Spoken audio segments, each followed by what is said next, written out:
First-time intimacy. Wow. Just hearing those words can bring up a whole storm of feelings, right?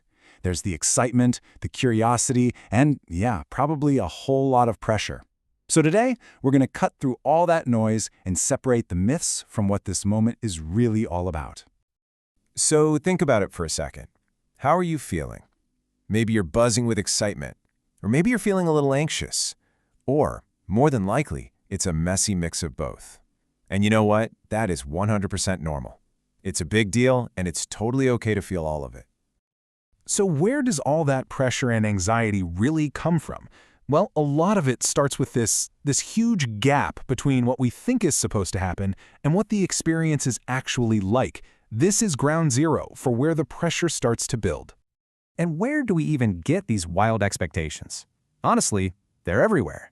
You've got pornography, which is basically a scripted fantasy.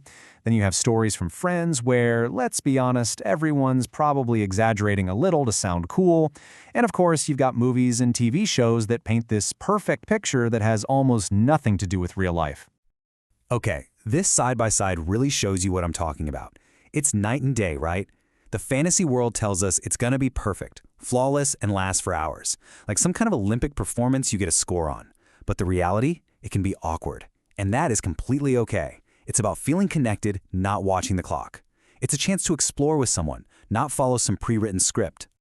And all those unrealistic expectations, they lead directly to this massive, crushing pressure to perform. It can start to feel less like an intimate, personal moment, and way more like you're about to take a final exam you haven't studied for. It's just a recipe for stress. I love this quote because it just cuts right through all that noise. Sex is not an exam. It is not about scoring or proving anything. Thinking about it that way just changes everything, doesn't it? The goal isn't to get an A or prove you're good at something. It's just a shared human experience. And let's be super clear here. This is not a one-sided thing. Both guys and girls feel this intense pressure to get it right. The specific worries might be a little different, sure. Men might feel pressure about lasting, women might worry about pain. But that feeling of stress underneath it all, that's a burden both people are carrying.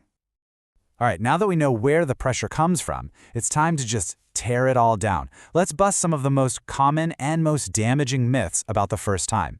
It is definitely time for a reality check. Let's start with what is probably the biggest one for women, a question that causes so much fear and anxiety. Is it supposed to be painful? Is there supposed to be bleeding? The answer, in big, bold, capital letters, is no. That is a total myth. It's one of the most persistent and harmful ideas out there. Look, while it can happen for some people, it is absolutely not a guarantee or even the most common outcome. Plain and simple, everybody's different. So let's get a few key realities straight. First, and this is the most important one, every single body is different. So it's totally normal for women to feel no pain or have no bleeding. And for both partners, it's also completely okay to not feel a ton of mind-blowing pleasure the first time. That's something that really grows with comfort and trust. Oh, and for the guys, this idea that you have to last for a certain amount of time, just let it go. It's another piece of pressure you can just drop. It's about the connection, not the clock. Okay, so we've spent a lot of time talking about what not to worry about. So now let's totally shift our focus. If performance and perfection aren't the goals, then what is? What truly, actually matters? So a positive experience is really built on these 4 pillars. Think of it like a foundation. Step 1, consent. And not just a quiet yes, but enthusiastic, ongoing consent. Step 2, comfort. That feeling of being emotionally and physically safe. Then you've got communication, being able to openly share how you're feeling. And when you have those 3, you get the final piece, true connection. That's when you're focusing on your partner, not on some imaginary scoreboard. So let's just go ahead and redefine what success even looks like here. It has nothing to do with how long it lasted or if it was like a movie scene. Real success is actually pretty simple. It's a shared experience where both people feel respected, safe, and connected. That's it. That is the real goal. So how do we actually do this? How do we put all this into practice? This last part is all about practical, actionable steps you can take to build a healthy foundation right from the start. So how do we build that strong foundation? A few key things to remember. First off, don't rush. There is no magical right time. Also, it's so important not to compare this experience or this person with anyone else. Instead, just try to be present in the moment. And maybe the most important tip of all, if you're feeling anxious or confused, just say it. Talk about it. That kind of honesty is what builds real trust.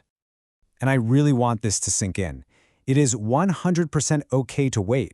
Deciding to prioritize an emotional connection first is a totally valid choice. It's not a rejection. It's not a sign that you're not into them. It's actually a really mature way of putting the connection itself first.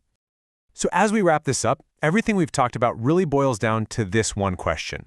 Are you focusing on the performance or are you focusing on the connection? Because shifting your attention from all the pressure and the myths to the comfort and the person you're actually with, that is the most powerful thing you can do. That changes everything.